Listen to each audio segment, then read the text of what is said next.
Attention tout le monde, prêt ?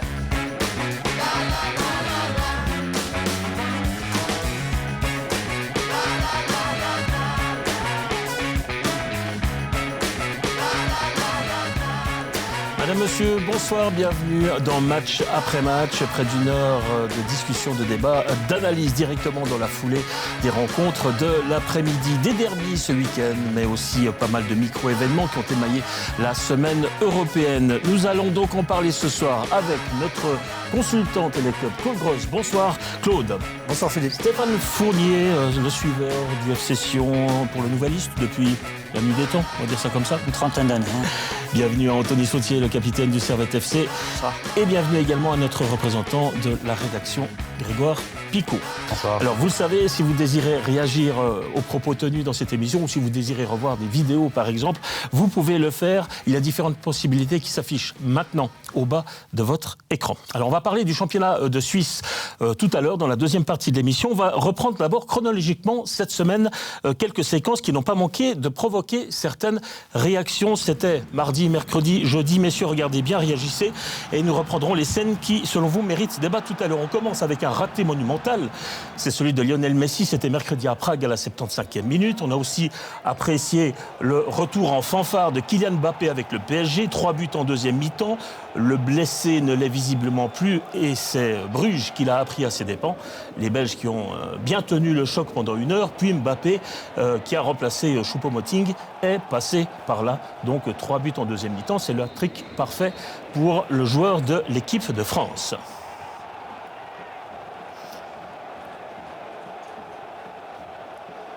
On a également vu cette semaine la Juventus à l'arrache contre le Lokomotiv mardi soir. Merci Dybala, auteur de 2 buts, qui renverse le score. Dybala, moyen, on peut le dire, depuis 2 saisons, mais qui s'est marqué les buts importants. Demandez à Young Boys, par exemple.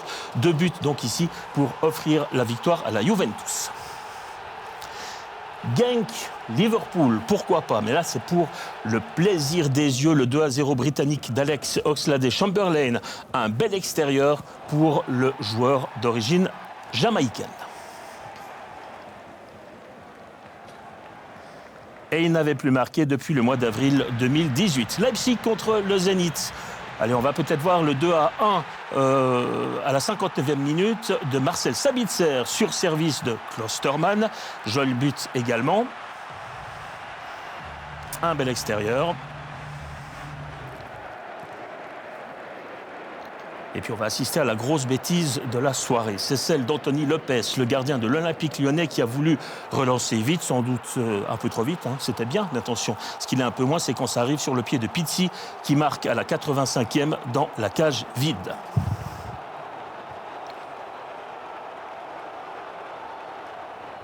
But d'autant plus malheureux qu'il aura une influence évidemment sur le résultat final de cette rencontre. Histoire de pénalty lors du match Roma-Gladbach en Europa League. Si je précise en Europa League, c'est que ça a son importance. Pénalty à la 93e sur une faute de main inexistante. J'imagine qu'on en parlera vraisemblablement tout à l'heure. Et puis pénalty encore, peut-on concéder plus stupidement une faute que celle-ci? Déjà que Lugano n'en menait pas large face à Malmö, Obexer a dû croire qu'on était sur la ligne de but, c'est pas possible. Et en tout cas, ça n'a pas rendu service aux Tessinois qui ont perdu 2-1. Alors voilà messieurs, vous avez vu 8 séquences, il y a eu un peu de tout. Il y a eu de beaux buts, il y a eu les plus profondes détresses. Alors quelle est l'action qui, selon vous, ce soir mérite débat? Qui commence? Grégoire. Je vais débuter, effectivement. Je vais prendre l'action de Dybala, ou plutôt le match de Dybala avec la Juventus, joueur qui a été presque décrié durant le mercato estival. Il est parti à Manchester pour quasi signer un contrat. Retour à la case départ, retour à Turin. Et en début de saison, en tous les cas, il effectue une très bonne saison et il le prouve avec ses 2 buts. C'est un excellent buteur, un excellent joueur. Et je pense que la Juve en a besoin pour son futur. C'est un jeune joueur. On avait le cas Icardi avec l'Inter. On a voulu s'en débarrasser. Et je pense que là, les dirigeants turinois ont eu raison de le garder. Pour moi, c'est un excellent joueur. Un nouvel exemple hier où il marque d'ailleurs contre Lecce. C'était hier soir. Dybala, est-ce que c'est le prototype même du joueur aujourd'hui qui, selon vous, est peut-être un peu sous-estimé finalement? Ah oui, Dybala, c'est quand même pour moi une valeur sûre en Serie A depuis plusieurs années. Maintenant, pour franchir vraiment un palier, il doit s'imposer aussi en Ligue des Champions, sur la scène européenne. C'est ce qui manque, c'est ce que la Juventus cherche depuis plusieurs années. Ils ont été chercher Ronaldo pour y arriver, ils font beaucoup de transferts. Et moi, je voulais rebondir. Alors, moi, j'aurais choisi la séquence Liverpool, parce que quand je vois la saison que fait Liverpool, qui n'a pratiquement pas fait un transfert, qui ne s'est pas renforcé. Quand on voit ça montre aussi qu'en gardant un noyau, on peut encore progresser, on peut encore aller plus loin. Et peut-être que pas mal d'équipes peuvent s'inspirer de ça. Et avec un groupe bien en place, on peut, je veux dire, là, Jürgen Klopp est en train pour moi de faire quelque chose d'exceptionnel. Ouais, ça, c'est le but. Ils sont encore plus forts que la saison dernière. Ouais, on revoit ici le but de Oxlade, justement, à l'occasion du match entre Genk et Liverpool. J'avais quand même encore une précision, en revenant sur Dybala quand même. Maintenant, il y a beaucoup de bruit qui commence à venir dans tous les coins. Est-ce qu'aujourd'hui, Dybala qui a l'air de vouloir quasiment terminer sa carrière du côté de la Juve, il n'a pas envie de bouger, parce que finalement, il ne devrait pas justement bouger. D'ailleurs, le PSG, semble-t-il, est très intéressé, ou en tout cas était très intéressé pour remplacer Neymar par Dybala. Moi, je ne pense pas. Dybala, il peut apporter quelque chose à la Juve. La Juventus, on gagné 8 Scudetti maintenant. Ils veulent passer un palier supérieur, c'est-à-dire la Ligue des Champions. Je pense que la Juventus a besoin d'un joueur comme Dybala, et Dybala peut aussi progresser. On ne va pas parler peut-être de progression pour un Dybala, mais avec Ronaldo à ses côtés, il y a peut-être eu un temps d'adaptation avec l'arrivée de Ronaldo. Et je pense que Dybala, pour moi, ça serait une erreur de vouloir quitter maintenant le championnat italien et de partir ailleurs. Paris Saint-Germain est d'ailleurs assez bien loti en termes de joueurs offensifs. Donc je pense que Dybala a bien fait de rester à Turin, d'autant plus que, je le disais tout à l'heure, avec Manchester, il voulait partir à Manchester. Manchester ne réalise pas forcément un très bon championnat pour le moment. Donc, alors, il pourrait être en numéro 1 à Manchester, il pourrait être en titulaire fixe, il pourrait devenir le joueur qui manque à Manchester et justement prendre ce statut qui n'a pas forcément à Turin. Manque d'ambition ? Vu l'encadrement. Manque d'ambition ? Je pense. Non, le challenge à la Juve, il est super intéressant. Je veux dire, la Juventus veut revenir au premier plan au niveau européen. Alors, on peut le voir, au niveau financier, elle est encore très très loin des grands clubs européens. Mais je pense que c'est un challenge encore super intéressant à relever. Si on parle financièrement, je ne pense pas que c'est un manque d'ambition de passer de la Juventus à Manchester, vu les moyens de... Non, mais peut-être la Juve a des moyens un peu moins importants L'herbe n'est pas que les plus grands verte, clubs. on veut toujours aller voir ailleurs. Exactement. Il est à Turin, il y est bien, qui s'impose à Turin, dans un club qui sera quand même dans les favoris pour la Ligue des Champions. Donc pourquoi partir, pourquoi aller à Paris, pourquoi aller à Manchester? Je pense qu'il est bien à Turin, c'est à lui de claquer les buts. Et s'il claque les buts, il jouera. Et la Juve sera peut-être champion d'Europe avec Dybala. D'autant plus que le championnat italien est en train de redorer son blason, de retrouver une certaine place au niveau européen. Donc j'insiste, Dybala a bien fait de rester du côté de la Juve. Oui, c'est vrai que la dernière équipe italienne à avoir gagné la Champions League, c'est l'Inter en 2010. Donc, redorer un blason, il y a encore du boulot. Messieurs, on va tourner la page Juventus. Anthony Sautier. Une autre image ? Allez, une autre image. Ouais, là, peut-être la main, la soi-disant main de Smalling de C'est l'AS le défenseur Roma. qui part. Histoire de penalty lors du match entre Roma et Mönchengladbach en Europa League. Alors, si je précise en Europa League, c'est que ça a donc son importance. Alors, regardez bien cette action, messieurs. Alors, vous allez me dire s'il y a main ou pas. Moi, je suis désolé. Et s'il n'y a pas main, évidemment, qu'il n'y a pas penalty. Alors, regardez ça. Le ralenti est net. VAR ou pas, là, on parle de la VAR, il n'y a pas la VAR en Europa League, mais je suis désolé, l'arbitre, il est bien placé en plus. Je ne sais pas pourquoi il signe ce penalty. Enfin, en plus, à la 94e, donc... Exactement. Voilà, En 87e, Florenzi a loupé le 2-0, le coche pour la Roma. Donc on ne va pas tout mettre sur la VAR sur ce coup-là, mais c'est vrai que la VAR qui devrait rentrer normalement en 2020-2021 pour l'Europa League dès les phases de qualification, ce qui n'est pas le cas pour cette saison. La VAR va débuter dès les matchs de qualification à élimination directe. Bon alors, justement, allez, on reparle encore une fois de la VAR, c'est quasi hebdomadaire, mais on est obligé. Franchement, aujourd'hui, messieurs, quand on utilise la VAR dans la plupart des championnats maintenant, au niveau domestique, on l'utilise en Champions League, mais pourquoi ne l'utilise-t-on pas déjà en Europa League ? Pourquoi ? C'est incompréhensible, parce que l'UEFA, je pense, a les moyens d'installer ce genre de système. Bon, il faut les hommes aussi pour l'animer, mais c'est vrai que ça paraît incroyable que la Coupe d'Europe n'ait pas la VAR. Alors après, moi je suis pas un pro-VAR, voilà, ça résout. C'est pour ça que j'apprécie votre commentaire. Je résoudrai pas, ça va pas résoudre tous les problèmes. Là, il a accordé le penalty. Si l'image n'est pas claire et il confirme le penalty, il semblerait clair, mais on a eu d'autres surprises dans le championnat suisse où on pensait que c'était clair et c'était visiblement pas.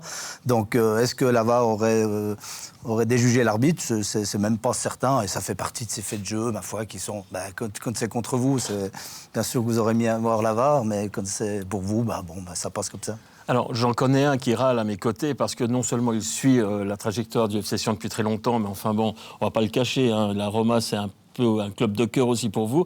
Ça fait mal, hein, ce genre de conclusion de rencontre.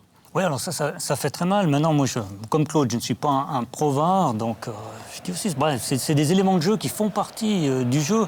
Maintenant, est-ce qu'on a plus tendance à les stigmatiser, à les dénoncer, parce qu'il y a la VAR, justement, qui permet d'éclaircir certaines phases, alors que sur d'autres phases, comme vient de le dire Claude, on n'est pas sûr. Même après 3 ralentis, après 4 ralentis, au bout de la chaîne, malgré toutes les images, ça reste une décision humaine.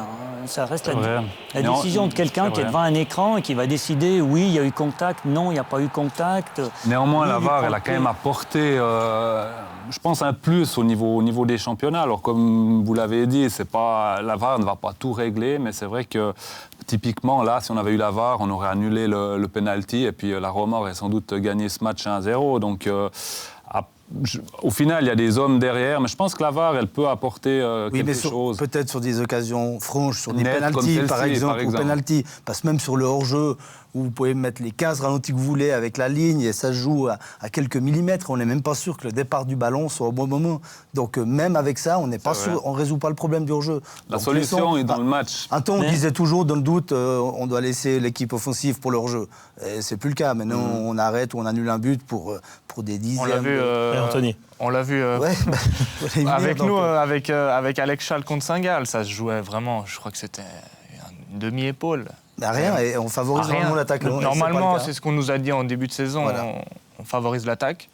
Là, il a levé son drapeau, il a même pas checké, c'est la VAR directement qui... Mais par contre, moi, ce qui m'intéresse, puisqu'on a un joueur sur le plateau, c'est de savoir si ça a changé pour un défenseur la manière de jouer. Est-ce qu'un défenseur intervient différemment sur une action ? Est-ce qu'il réfléchit différemment sur un terrain, sachant qu'il y a toutes les caméras petit peu, par exemple, quand surtout les latéraux, quand on veut contrer un centre peut-être dans les 16 mètres, maintenant on nous dit de mettre les mains derrière le dos, mais c'est pas naturel.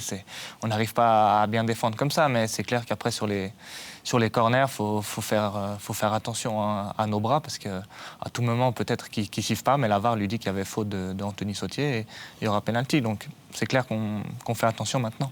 Depuis le début de la saison, on peut dire que la VAR, au niveau du championnat suisse en tout cas, pour moi, elle est positive.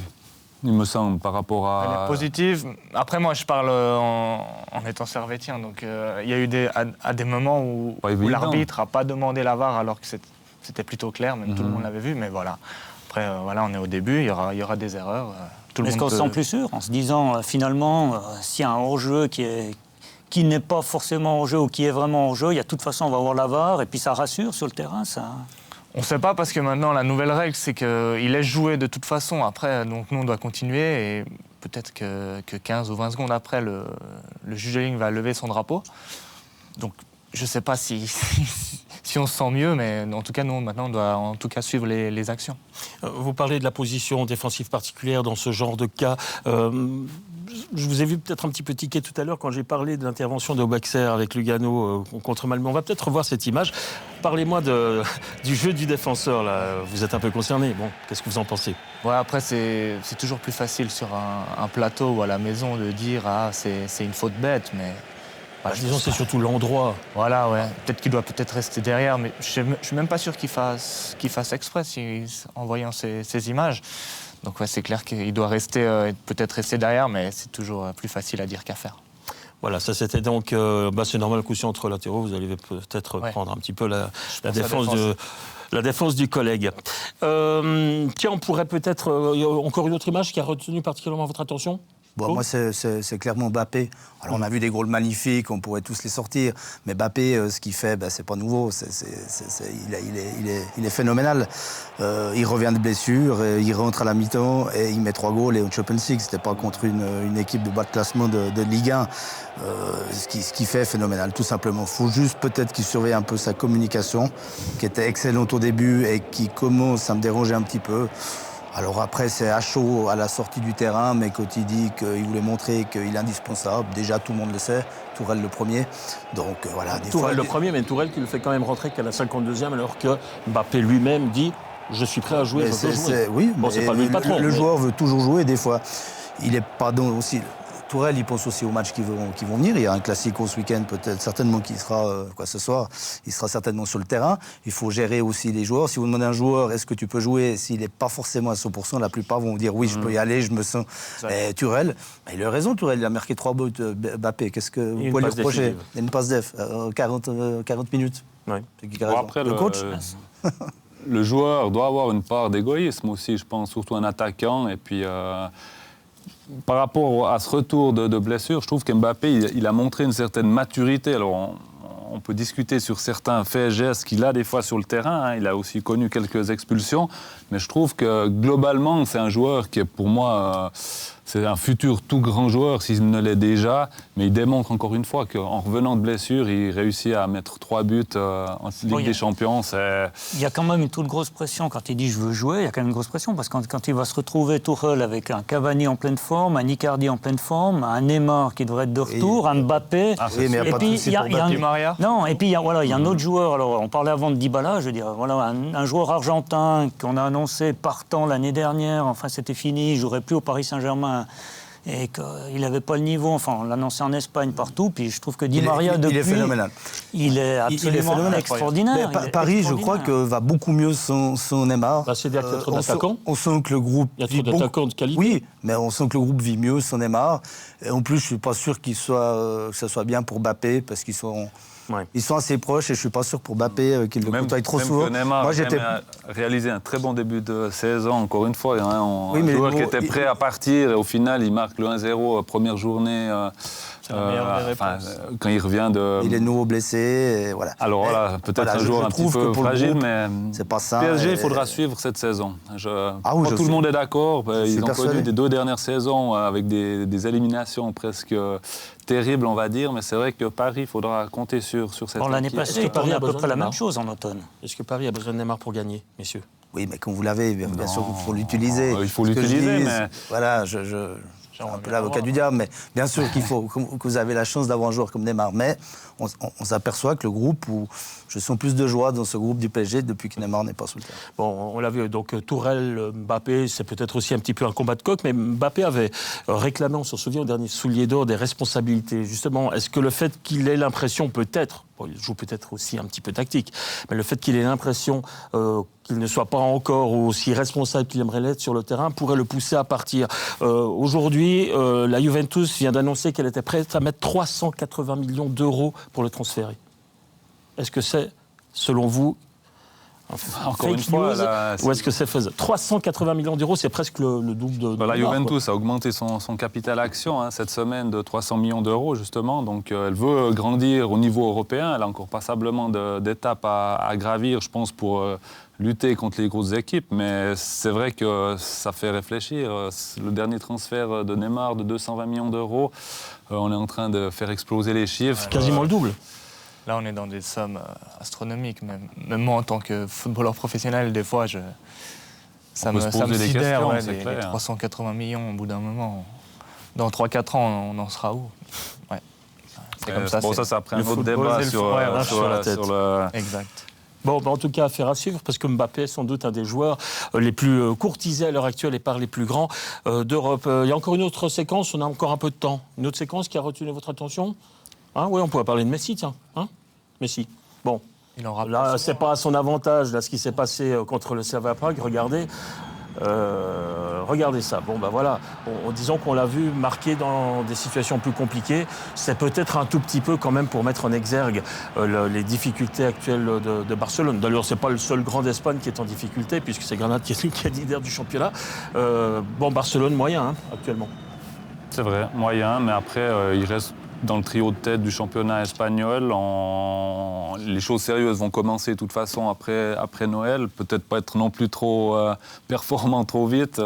Mais après, on est peut-être un peu dur sur cette action. Messi, qui doit, parce qu'il s'appelle Messi, doit mettre ce but. Après, pas évident non plus le geste sur ce coup-là. Mais... Non, il y a le gardien qui vient très vite, qui vient le gêner. Je crois que c'est pas un scandale de louper cette On a occasion. vu d'autres joueurs. C'est son meilleur pied. On a vu d'autres grands joueurs aussi. Il a dû jouer pied droit. Manquer des choses faciles, c'est pas le premier grand joueur qui va manquer Je pense quelque qu'il a le chose droit de louper facile. de temps Oui, en temps. on est d'accord. On peut lui accorder ça. on va lui et puis, pardonner. les difficultés de Barcelone sont quand même relatives. Ils restent placés en championnat d'Espagne, ils font le job en Ligue des Champions. C'est à la fin de la C'est saison. un petit peu dur. Même en parfois. étant moyen, ils sont Ouais. toujours là. Je préfère presque être du côté du Barça en ce moment que du côté du Real. Alors justement, on va parler du Real. Juste une information concernant Messi. Toute la presse espagnole était sur les dents aujourd'hui parce que Messi allait annoncer quel serait le club qu'il rejoindrait pour la fin de sa carrière. Il ne va pas faire un voyage très long puisqu'il a décidé qu'il resterait du côté de Barcelone. Voilà, c'est ce qui a été annoncé aujourd'hui. Tiens, un championnat d'Espagne, puisqu'on a parlé de Barcelone, un petit mot quand même sur le Real qui n'est pas au top non plus. Le Real qui prend 3 buts à Paris, qui est tenu en échec par Bruges, qui gagne 1-0 à Galatasaray. Un petit peu décevant aussi.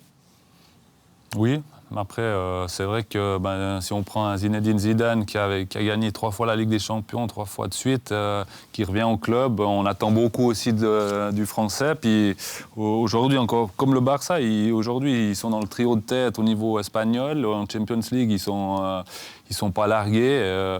Je pense que ces clubs, peut-être par rapport à il y a quelques années en arrière, ces équipes comme le Barça, le Real, ont peut-être plus de périodes difficiles à gérer. Mais... Bon, il y a aussi le fait qu'il y a quand même, par rapport à il y a 2 ans, il y avait une ligne d'attaque qui tournait de manière incroyable. Aujourd'hui, Gareth Bale, apparemment, est plus vraiment en odeur de sainteté. Ronaldo est parti. Puis Eden Hazard, c'est pas le Eden Hazard qu'on a connu à la Coupe du Monde. confirmer son transfert. Ouais, Chelsea. Anthony, ça sent la fin de cycle du côté du Real? Alors moi, personnellement, je ne suis pas trop le Real Madrid ni le FC Barcelone, mais non, je ne pense pas à fin de cycle. Mais quand j'entends, comme il a dit Bernard Chalante sur les plateaux de Téléclub, je ne comprends pas. C'est un des tout meilleurs entraîneurs, Zinedine Zidane, donc... Voilà, après, on peut mettre peut-être n'importe qui. Ils sont dans une mauvaise passe, donc voilà, même les plus grands clubs, ça arrive. Mais Zidane, il a un petit peu discuté quand même, parce que maintenant, mis à part peut-être Eden Hazard qui a débarqué, son 11 reste un 11 pratiquement le même depuis quelques temps. Et on parle de plus en plus du retour de joueurs qui ont été prêtés aux 4 coins de la planète. J'ai relevé quelques noms, Kubo, Hakimi, Ødegaard, Ceballos, qui pourraient venir finalement compléter maintenant l'effectif et peut-être changer les choses. C'est ce qui manque à Madrid, Il a réclamé des joueurs, non, il ne les a pas forcément eu non plus. Donc il est obligé de faire avec ce qu'il y a. Dire que Zidane est en danger ou que... Il a gagné 3 Champions League, Zinedine. Donc, et ça, c'est ce monde où les entraîneurs, quand ils sont l'équipe un peu moins bien, tout de suite, on change ou on monte du doigt. Comment on peut montrer du doigt un entraîneur qui a gagné 3 Champions League de suite? C'est vrai, Stéphane l'a aussi dit, les transferts n'ont peut-être pas été compensés. On parle de Bale on n'en voulait plus, et puis maintenant il joue. Ronaldo, il n'a pas été... Donc, parce qu'ils n'ont pas pu les remplacer, donc il fait avec, maintenant ils sont là. Si Hazard est à son meilleur niveau, il va pouvoir compenser un des deux. Mais Hazard, il doit s'adapter à un nouveau championnat, ça prend un peu de temps. Exactement. Il faut être patient de ce monde de foot, il n'y a plus de patience du tout. Il y a peut-être aussi un problème simplement de transition, parce qu'il ne faut pas oublier Zidane était parti, ils avaient été chercher, ils avaient comme débauché l'entraîneur de la sélection nationale à la veille d'une phase finale, en annonçant que ce serait lui qui allait amener le Real au sommet. Puis 3 mois après, l'opération était un échec complet. Lopetegui était déjà parti. Puis Lopetegui, aujourd'hui, il fait pas du mauvais travail. Donc, mais c'est vrai qu'on peut se dire, peut-être, au niveau européen, cette saison, Real sera peut-être un peu en retrait, on a envie de dire, par rapport au club anglais ou peut-être même par rapport à certains clubs italiens. Il faut attendre janvier, février. C'est encore un peu tôt pour le dire. Effectivement. Mais c'est intéressant ce que vous dites, parce que, et du coup, comme par hasard, et c'est marrant, c'est toujours un dimanche, le Real aujourd'hui qui dit, tiens, Mbappé, on retrouve Mbappé, nous intéresse peut-être aussi moyen de faire un peu diversion sur les problèmes qu'il y a actuellement du côté de Madrid, non? Bon, c'est aussi ce que Zidane réclamait depuis un moment, un transfert entre guillemets choc, un gros joueur, ce qui n'a pas été le cas. Donc oui, il voulait Pogba, automatiquement, Mbappé, on revient sur ces joueurs. Mais voilà. Il y a les meilleurs de toute façon. Il y a la presse italienne qui avait révélé, il a mangé avec Pogba récemment à Dubaï.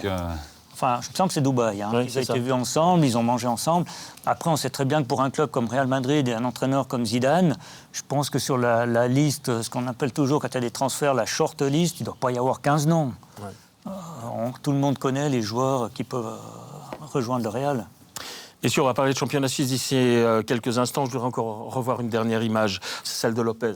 Parce que là, finalement, il y a une intention positive, et finalement, celui-ci est puni, le gardien de l'Olympique Lyonnais, regardez, qui reprend, qui veut relancer immédiatement, mais bon, qui relance directement sur Pitti, c'est une très mauvaise idée. Voilà, bonne intention, mal récompensée, on va dire ça comme ça. Bonne intention, je sais pas, c'est à 85e, le nul de Lyon était pas... Il ne mettait pas en péril dans ce groupe. Un nul à Lisbonne, il a pris beaucoup de risques. Est-ce que c'est une consigne peut-être de Rudy Garcia d'aller gagner ce match pour se remettre sur le haut du groupe, mais voilà, c'est quand même une prise de risque énorme. Alors après, ça arrive, hein, forcément. Il s'en est pas fait de beaucoup, ça relance. Hein, elle est à 1 mètre de son joueur. Et après, l'autre, c'est 100% de réussite. Hein, elle est pas si facile et il ne contrôle pas, sauf erreur. Hein. Non, direct. Donc elle vient direct, magnifique but. Alors, ce qui est étonnant, c'est comme si Lopez ne l'avait pas vu. Je ne sais pas si le joueur a été... C'est comme si Lopez ne voit pas le joueur. A été caché. C'est comme s'il n'a pas vu Pizzi derrière. Parce que l'arbitre cache l'attaquant portugais. Après, c'est une erreur, c'est impardonnable à ce niveau-là, 85e minute. Et d'autant plus Lopez n'est même pas au centre de ses buts. Il est quasiment dans l'angle des 16 mètres. Donc, même s'il réussit sa passe et le défenseur effectue un mauvais contrôle, c'est extrêmement dangereux. Donc, d'ailleurs, il a été passablement ramassé par les médias après... la boulette, mais... Il a plu au Portugais. Il est portugais, il était dans son pays. Pour une fois, il porte le brassard de capitaine. Et ça ne lui réussit pas vraiment. En tout cas, le Benfica est content. Et du coup, ça laisse quand même ce groupe très ouvert. Voilà, messieurs, merci pour ces premières analyses. On va faire une courte pause. Et puis, nous allons bien sûr aborder d'ici quelques instants notre Raiffeisen Super League adorée. À tout de suite.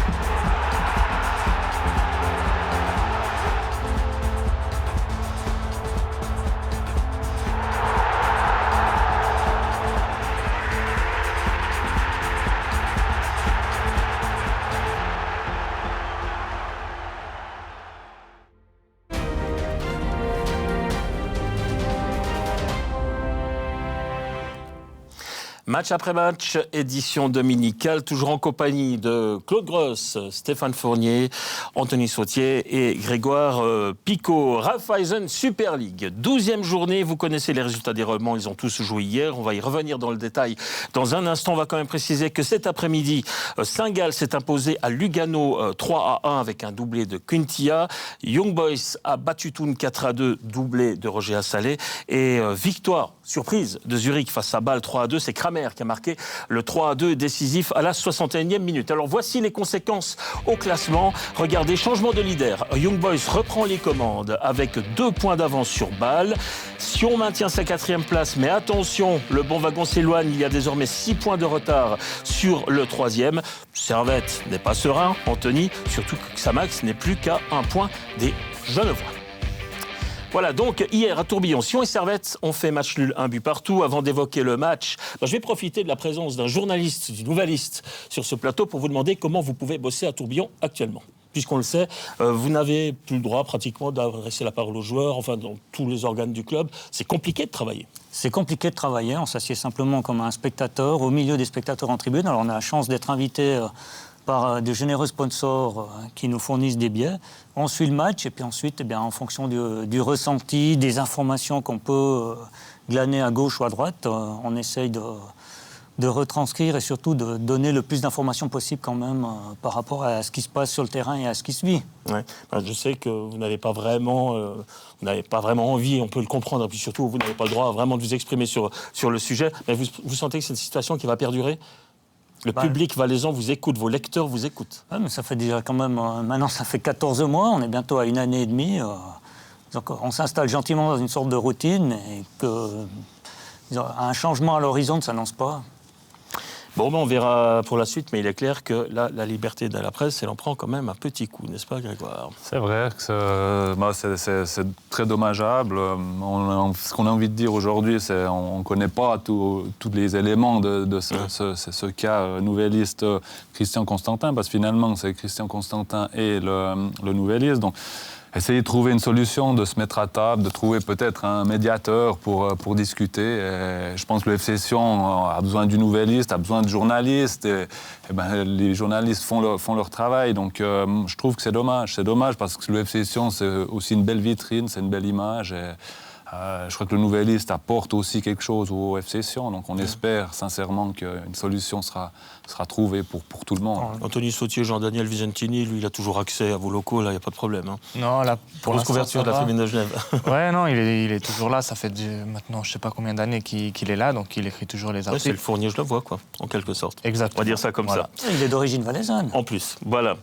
Donc, hier, Sion et Servette ont fait match nul, un but partout. Alors, Claude Gross, vous commentiez ce match en compagnie de Mickaël Bugnon hier. Première mi-temps sans folie, avec un léger avantage servettien. Oui, sans folie du tout, effectivement, c'est un petit peu ennuyé. Il y a eu un round d'observation au début, mais Servette a pris le dessus. Servette a essayé de faire du jeu, c'est procurer des occasions, contrairement à Sion qui n'a pas montré grand-chose, pour pas dire rien du tout en première mi-temps et encore moins en deuxième. Mais Servette avait pris l'ascendant en première mi-temps et ils l'ont complètement pris, à mon avis, en deuxième mi-temps. Anthony, j'ai entendu dire que c'était votre meilleur mi-temps depuis longtemps.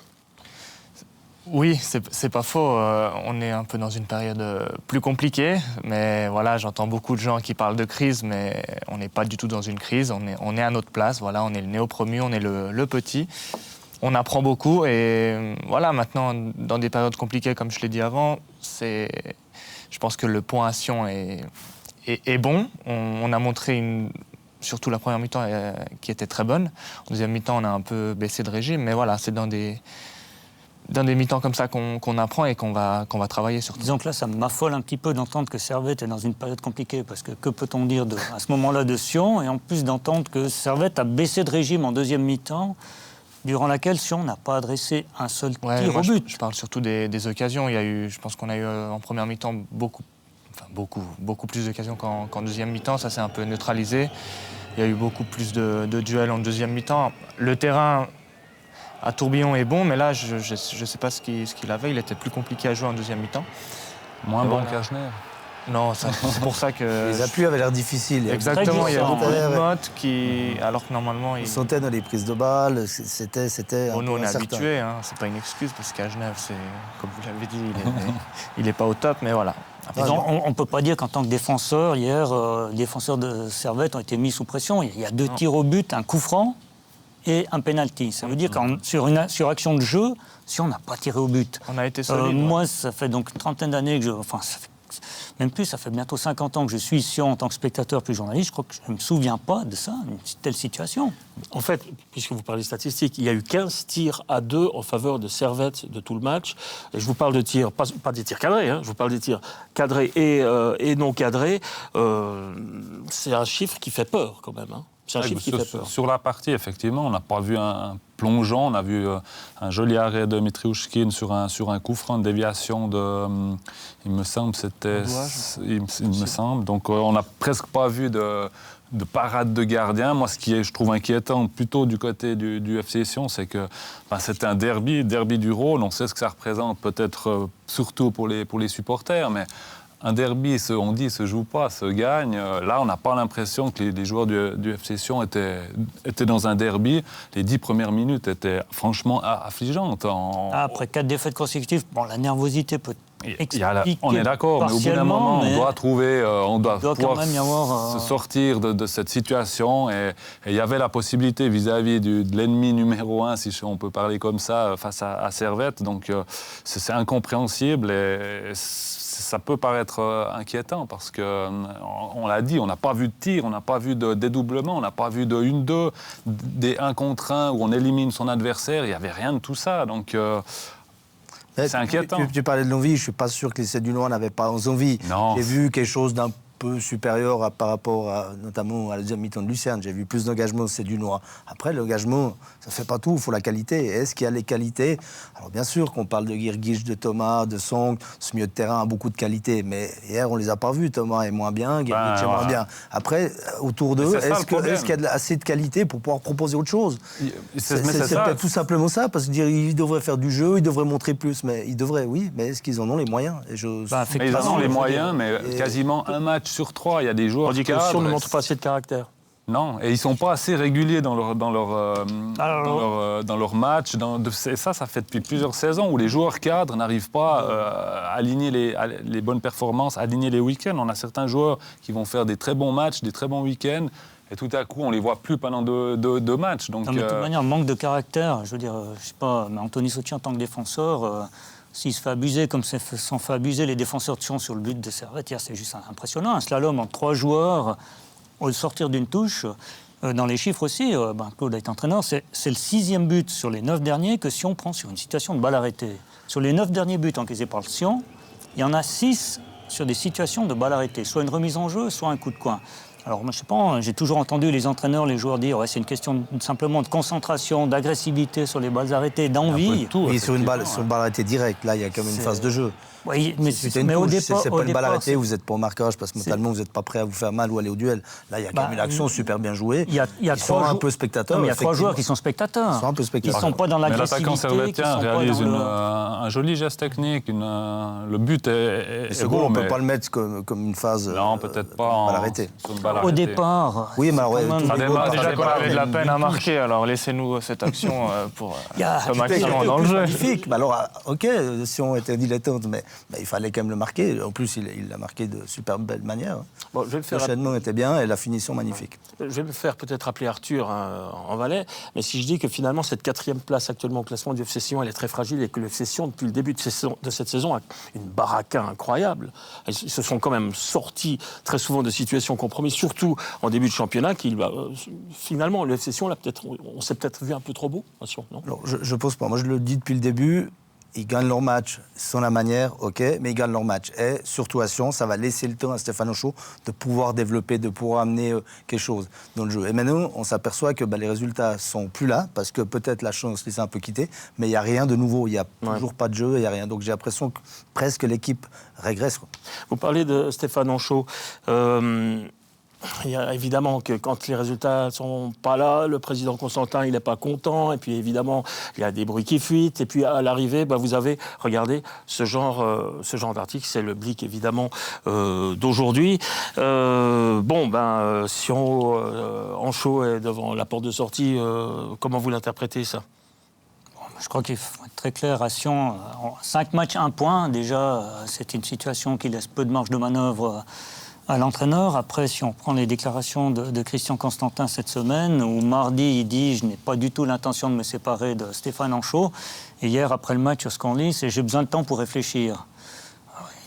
Pas besoin d'interprétation ou de diplôme universitaire pour justement interpréter ces paroles. Est-ce que le Nouvelliste aujourd'hui oserait titrer ça? Alors, le Nouvelliste oserait titrer ça. La différence qu'il y a par rapport à la situation qui précède le boycott, c'est qu'aujourd'hui, en titrant ça, ce serait uniquement du ressenti, ce serait effectivement une interprétation par rapport à des informations qui viennent de gauche et de droite et surtout par rapport à la situation. Donc 5 matchs, 1 point, la situation comptable, la réaction du président. Hier, il s'est quand même mis, je veux dire, avant le retour des joueurs de Servette sur le terrain, dès que les joueurs de Sion sont venus, il s'est mis derrière le banc. Donc avant même le coup d'envoi de la deuxième mi-temps, il sentait déjà, parce que cette position, il la prend quand il sent que son équipe ne maîtrise pas le jeu, ne maîtrise pas les événements. Et puis là, voilà, c'est après un événement négatif. Là, dès le retour des vestiaires, les joueurs de Servette n'étaient pas encore sortis, il s'est mis derrière le banc pour suivre la deuxième mi-temps. Donc il sentait déjà qu'il y avait du danger pour son équipe. Ses gestes étaient aussi beaucoup plus... il avait beaucoup plus de gestuels par rapport à d'autres matchs, donc ça peut laisser penser, mais après, de toute façon, ça sera l'aspect aussi comptable. Mais en plus de ça, aujourd'hui, il n'y a pas de jeu, il n'y a rien, donc... je crois qu'on est un peu dur avec Sion. Je rejoins ce que dit Claude. Est-ce qu'il y a la qualité? Je vois jouer hier 2 joueurs qui sont relancés sur les côtés par la mise à l'écart pour mesure disciplinaire de Legnani Et la défection de Casami de l'autre côté, on voit Itaitinga et Fortune. C'est des joueurs qui sont là depuis maintenant plus d'une année, bientôt une année et demie. C'est vrai, on a... Moi, je vois aucune progression sur ces deux joueurs. Par contre, à la décharge de Stéphane Auchaud, le naufrage, il est collectif, parce que Stéphane Auchaud, c'est pas lui qui l'a construit, cette équipe. Stéphane Auchaud est arrivé, l'équipe était là. Je pense pas, j'ai pas souvenir qu'il a choisi un seul joueur.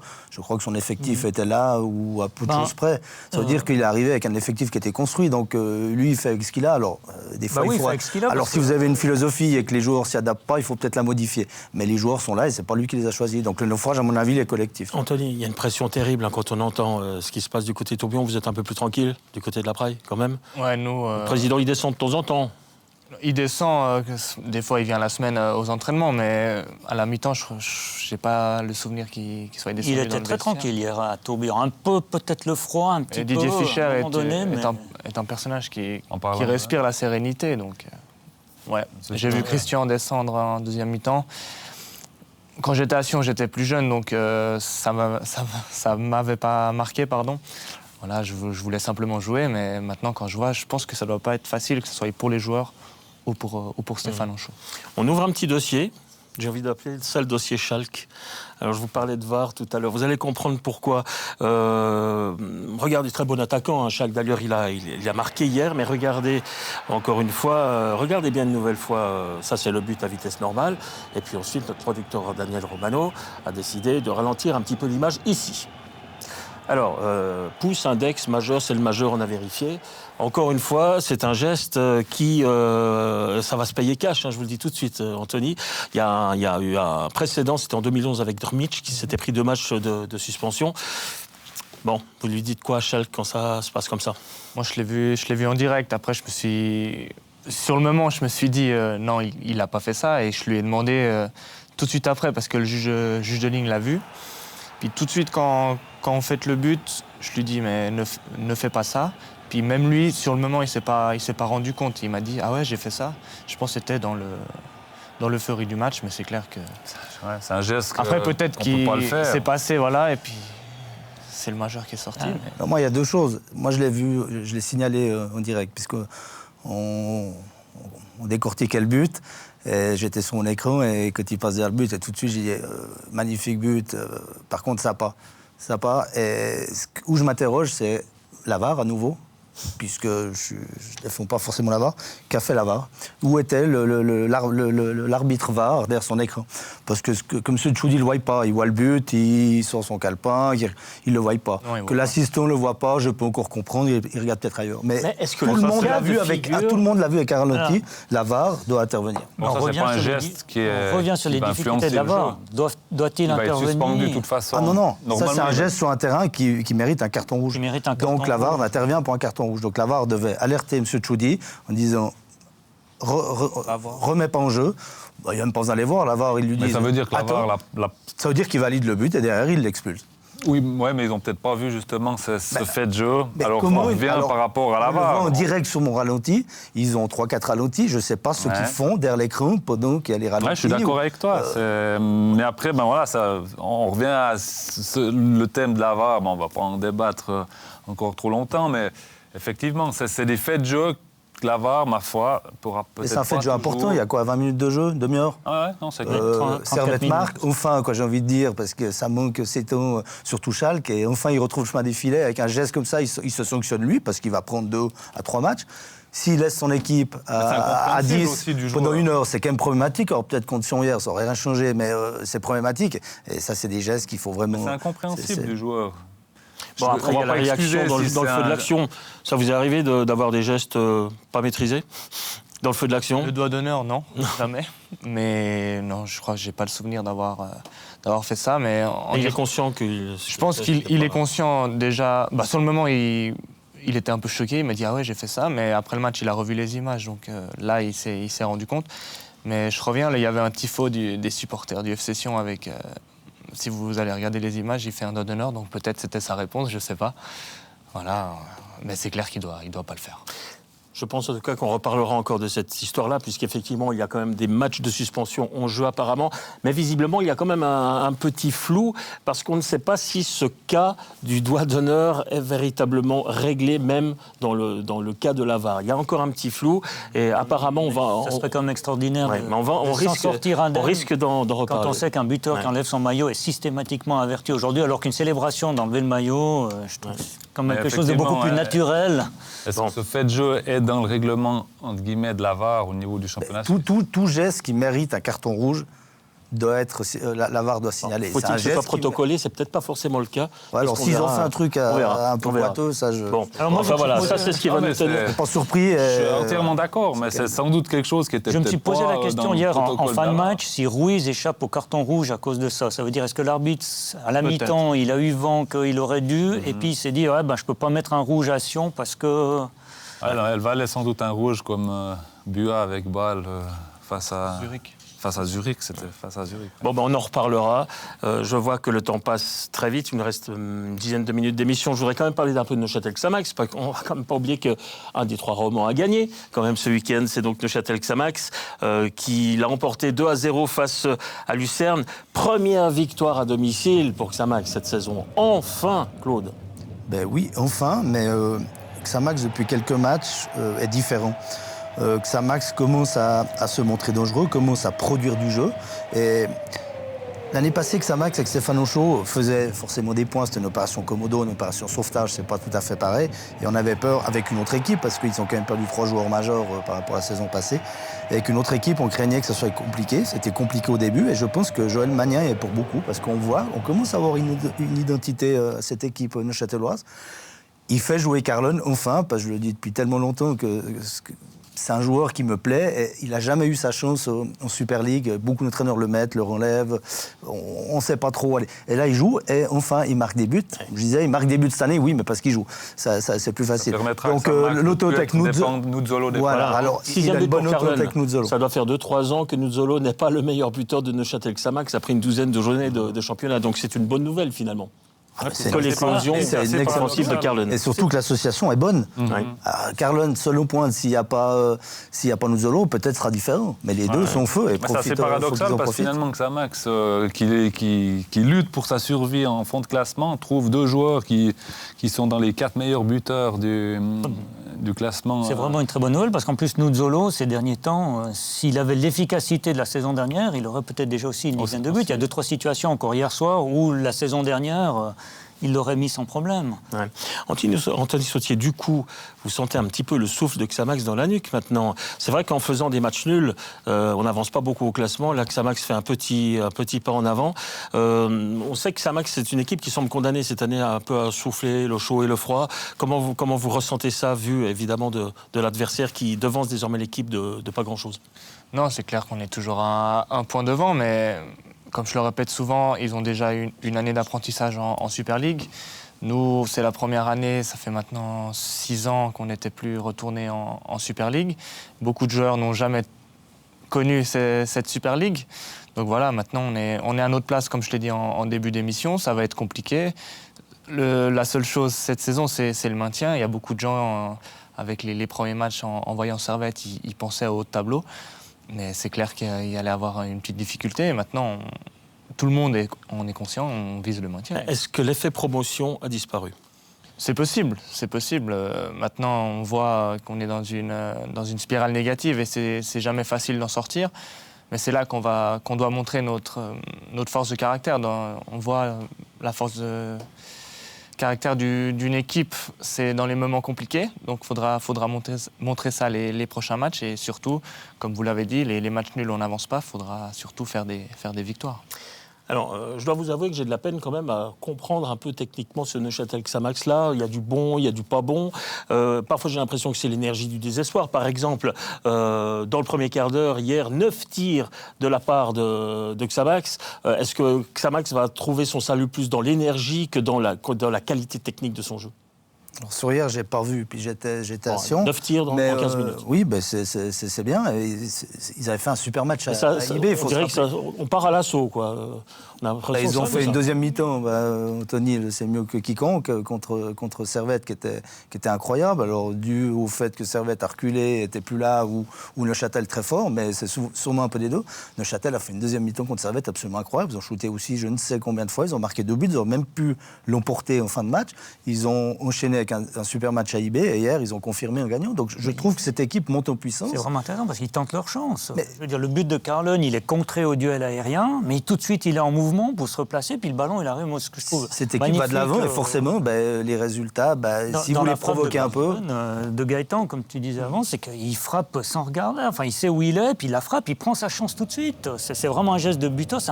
C'est un geste. On dirait pas que c'est un geste d'un attaquant d'une équipe qui est en difficulté. Il avait d'ailleurs réalisé aussi un super but à Zurich, sur une bicyclette. C'était à Zurich, je crois. Il y a du mouvement, il y a de l'envie, il y a tout là dans cette action. Mais c'est vrai. Hein. Et puis après, ils jouent avec ce qu'ils ont, avec leur qualité. Ils savent d'où ils viennent. Ils ont une saison très compliquée la saison passée.